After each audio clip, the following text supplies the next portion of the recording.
Praise the Lord. எழும்புவோம் வாருங்கள் என்ற தலைப்பில் இன்றைக்கு நாம் அன்னாளை குறித்து பார்க்கலாம். 1 சாமுவேல் 1ஆம் அதிகாரம் 10-11 வசனங்கள். அவள் போய் மனங்கசந்து மிகவும் அழுது கர்த்தரை நோக்கி விண்ணப்பம் பண்ணி, சேனைகளின் கர்த்தாவே தேவரீர் உம்முடைய அடியாளின் சிறுமையை கண்ணோக்கி பார்த்து உம்முடைய அடியாளை மறவாமல் நினைத்தருளி உமது அடியாளுக்கு ஒரு ஆண் பிள்ளையை கொடுத்தால் அவள் உயிரோடு இருக்கும் சகல நாளும் நான் அவனை கர்த்தருக்கு ஒப்பு கொடுப்பேன், அவன் தலையின் மேல் சவரகன் கத்தி படுவதில்லை என்று ஒரு பொருத்தனை பண்ணினாள். இங்கே அன்னாளை குறித்து நாம் பார்க்கலாம். அன்னாள் எல்கனாவின் முதல் மனைவி. அன்னாளுக்குள்ளாக அநேக கிளேசங்கள், கவலை, வருத்தம், கண்ணீர் எல்லாமே உண்டு. அன்னாளுக்கு எல்கனாவின் ஒரு முழுமையான அன்பு அவளுக்கு கிடைக்கிறது. கணவருடைய ஒரு முழுமையான அன்பும் பலனும் எல்லாமே அவளுக்கு கிடைத்தாலும் கூட அவளுடைய வாழ்க்கையிலே ஒரு விதமான போராட்டம் உண்டு. ஏனென்றால் அவளுக்கு பிள்ளை இல்லாத காரணத்தினால் அவளுடைய சக்காலத்தி பெனினால் அவளை கிளேசப்படுத்துகிறவளாக காணப்படுகிறாள். அன்பானவர்களே, நாம் கூட அநேக சகோதரிமார்கள் சொல்வதுண்டு, கணவர் சரியில்லாத காரணத்தினால் இல்லையென்றால் கணவருடைய அன்பு கிடைக்காததினால் குடும்பத்தில் அநேக விதமான போராட்டங்கள் உண்டு, கிளேசங்கள் உண்டு என்று சொல்லி அநேக சூழ்நிலைகளில் சகோதரிமார்களாகிய நாம் கூட அநேக சந்தர்ப்பங்களில் நாம் உடைந்து போவதுண்டு. நாம் தேவனை தேடாதபடிக்கு, தேவனுடைய வார்த்தையை விசுவாசியாதபடிக்கு, கர்த்தருடைய சமூகத்திலே நாம் ஜெபிக்காதபடிக்கு அநேக சூழ்நிலைகளில் கர்த்தரை விட்டு நாம் தூரம் போகிறவர்களாய் காணப்படுகிறோம். இங்கே அன்னாள் எந்தவிதமான ஒரு சூழ்நிலையில் கர்த்தரை தேடுகிறாள் என்று நாம் பார்த்தோமானால், அவளுடைய சக்காலத்தை பெனினால் அவளை கஷ்டப்படுத்தி கொண்டு அவளை கிளேசப்படுத்தி கொண்டிருக்கிறாள்.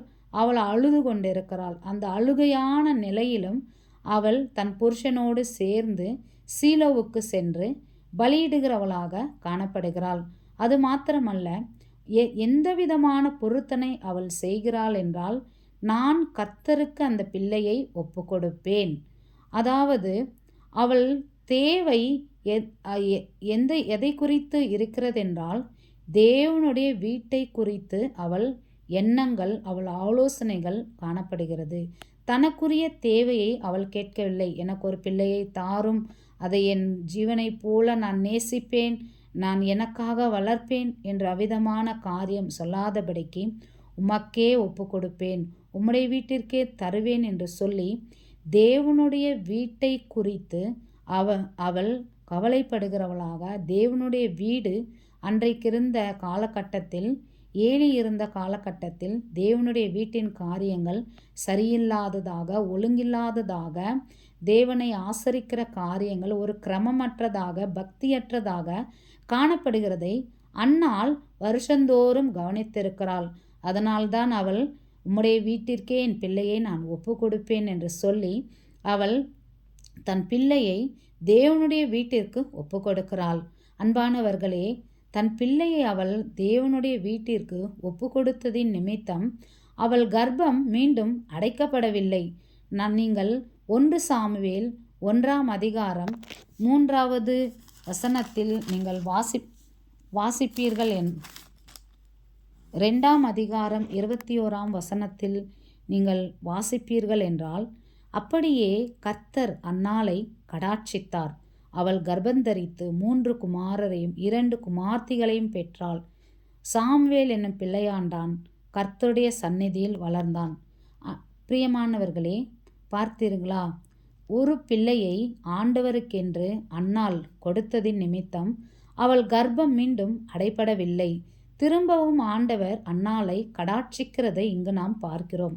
3 குமாரர்கள் 2 குமார்த்திகளை அவள் திரும்பவும் பெற்றெடுக்கிறாள். அது மாத்திரமல்ல, ஒரு பிள்ளையை ஆண்டவருக்கு அவள் ஒப்பு கொடுத்ததின் நிமித்தம் சாமுவேல் தான் முதல் பெயர்செபா மட்டும் ஒரு தீர்க்கதரிசியாக எழும்பினார். பெனினாளுக்கு 10 பிள்ளைகள் இருந்தாலும் ஒரு பிள்ளையும் வேதாகமத்தில் நாம் பார்க்க முடியாது. ஆனால் அன்னாள் தனக்கு பிறந்த முதல் பிள்ளையை ஆண்டவருக்கென்று ஒப்பு கொடுத்ததின் நிமித்தம் தீர்க்கதரிசியாக ஆண்டவர் எழுப்பி அநேக ஜனங்களுக்கு உபயோகமாக பயன்படுத்தி கொண்டார். எனவே இன்றைக்கு நாம் ஒரு காரியத்தை கற்றுக்கொள்ள வேண்டும்.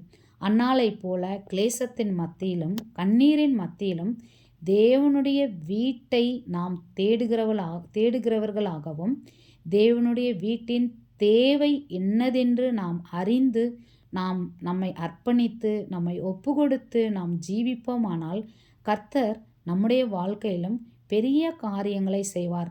அன்னாளுடைய கண்ணீரை களிப்பாய் மாற்றின தேவன் இன்றைக்கு உன்னுடைய ஜீவியத்திலும் என்னுடைய ஜீவியத்திலும் கண்ணீரை ஆண்டவர் களிப்பாய் மாற்ற வல்லமையுள்ள தேவனாய் இருக்கிறார்.